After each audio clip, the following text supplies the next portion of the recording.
Soyayyar tatin da ni da matar yaya na ta wale da ni, na murna na samu za shirya baya yau ya zama badili.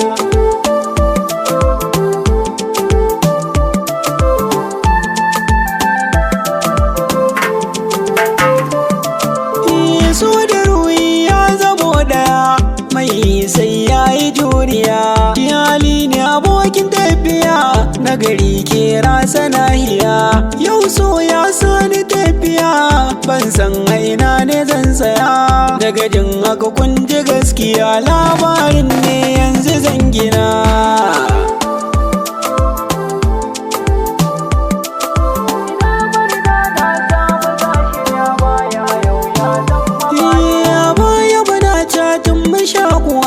Ta faɗin zami ya rayuwa, sakonta suna da bankewa, ko da na shiga damuwa. Kasa na raina zan magarkuwa, na gazaga ta kaji ɗan uwa. Ka san kai min na alkawar za ka kasan na sanyin idanuwa na.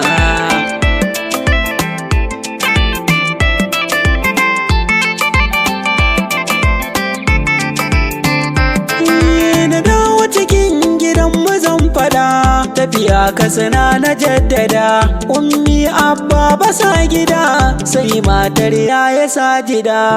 Na faɗa mata za na bar gida, katsina zan je sajida. Anti sajida har ta ban kuɗi domin na je gunta masoyiya na.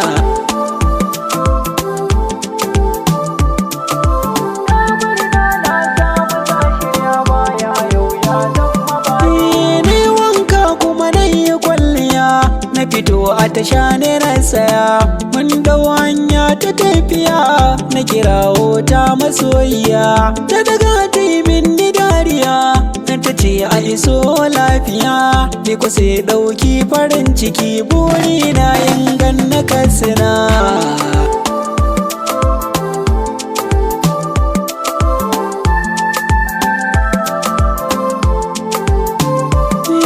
Kamar wasa sai gashi bindira, sai na ɗauki waya ta na kira, ta gaji ta makara kirkira, na kira ya haura sautara.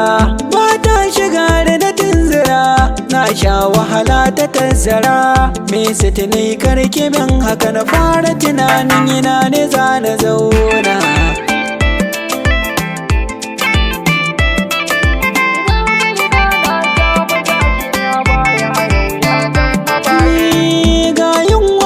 Kishin ruwa gadare ya fara samuwa, sai na ga mai shayi a innuwa, jama'a ne ke ta yin zuwa. Na maza kusa na yi zaunuwa, sai ga sako da sabuwa.